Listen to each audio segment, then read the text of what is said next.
വിശുദ്ധ ലൂക്ക എഴുതിയ സുവിശേഷം അധ്യായം 14 വാക്യങ്ങൾ 25 മുതൽ 35 വരെ. ശിഷ്യത്വത്തിന്റെ വില. വലിയ ജനക്കൂട്ടങ്ങൾ അവന്റെ അടുത്ത് വന്നു. അവൻ തിരിഞ്ഞ് അവരോട് പറഞ്ഞു, സ്വന്തം പിതാവിനെയും മാതാവിനെയും ഭാര്യയെയും മക്കളെയും സഹോദരന്മാരെയും സഹോദരിമാരെയും എന്നല്ല, സ്വജീവനെ തന്നെയും വെറുക്കാതെ എൻ്റെ അടുത്ത് വരുന്ന ആർക്കും എൻ്റെ ശിഷ്യനായിരിക്കുവാൻ സാധിക്കുകയില്ല. സ്വന്തം കുരിശ് വഹിക്കാതെ എൻ്റെ പിന്നാലെ വരുന്നവനെ എൻ്റെ ശിഷ്യനായിരിക്കുവാൻ കഴിയുകയില്ല.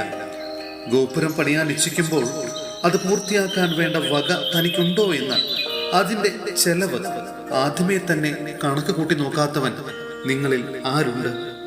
അങ്ങനെ ചെയ്യുന്നില്ലെങ്കിൽ അടിത്തറ കെട്ടിക്കഴിഞ്ഞ് പണി മുഴുവനാക്കാൻ കഴിയാതെ വരുമ്പോൾ കാണുന്നവരെല്ലാം അവനെ ആക്ഷേപിക്കും.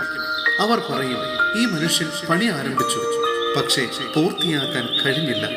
അല്ലെങ്കിൽ 20,000 ഭടന്മാരോടുകൂടെ തനിക്കെതിരെ വരുന്നവനെ 10,000 കൊണ്ട് നേരിടാൻ സാധിക്കുമോ എന്ന് ആദ്യമേ ആലോചിക്കാതെ മറ്റൊരു രാജാവിനോട് യുദ്ധത്തിന് പോകുന്ന ഏതു രാജാവാണുള്ളത്? അത് സാധ്യമല്ലെങ്കിൽ അവൻ ദൂരത്തായിരിക്കുമ്പോൾ തന്നെ ദൂതന്മാരെ അയച്ച് സമാധാനത്തിന് അപേക്ഷിക്കും. ഇതുപോലെ തനിക്കുള്ളതെല്ലാം ഉപേക്ഷിക്കാതെ നിങ്ങളെല്ലാവർക്കും എൻ്റെ ശിഷ്യനാവുക സാധ്യമല്ല. ഉപ്പ് നല്ലതു തന്നെ, എന്നാൽ ഉറകെട്ടുപോയാൽ അതിനെ എങ്ങനെ ഉറകൂട്ടും? മണ്ണിനോ വളത്തിനോ അത് ഉപകരിക്കുകയില്ല. ആളുകൾ അത് പുറത്തെറിഞ്ഞു കളയുന്നു.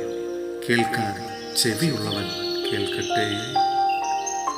സഹോദരരെ, എബ്രായർക്കുള്ള ലേഖനം അധ്യായം 10 വാക്യങ്ങൾ 11 മുതൽ 18 വരെ. എന്നേക്കുമുള്ള ഏകബലി.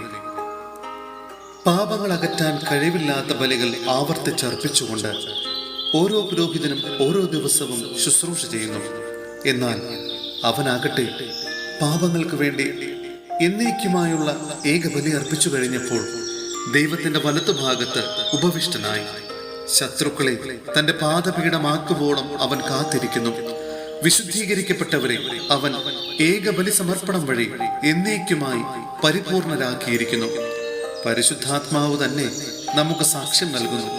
ആ ദിവസങ്ങൾക്ക് ശേഷം അവരുമായി ഞാൻ ഏർപ്പെടുന്ന ഉടമ്പടി ഇതാണ് എന്ന് കർത്താവ് അരുൾ ചെയ്യുന്നു. എൻ്റെ നിയമങ്ങൾ അവരുടെ ഹൃദയങ്ങൾക്ക് ഞാൻ നൽകും, അവരുടെ മനസ്സുകളിൽ അവ ഞാൻ ആലേഖനം ചെയ്യും. അവിടുന്ന് തുടരുന്നു, അവരുടെ ദുഷ്പ്രവൃത്തികളും പാപങ്ങളും ഞാൻ ഇനി ഒരു കാരണവശാലും ഓർമ്മിക്കുകയില്ല. പാപമോചനമുള്ളിടത്ത് പാപപരിഹാര ബലി ആവശ്യമില്ലല്ലോ.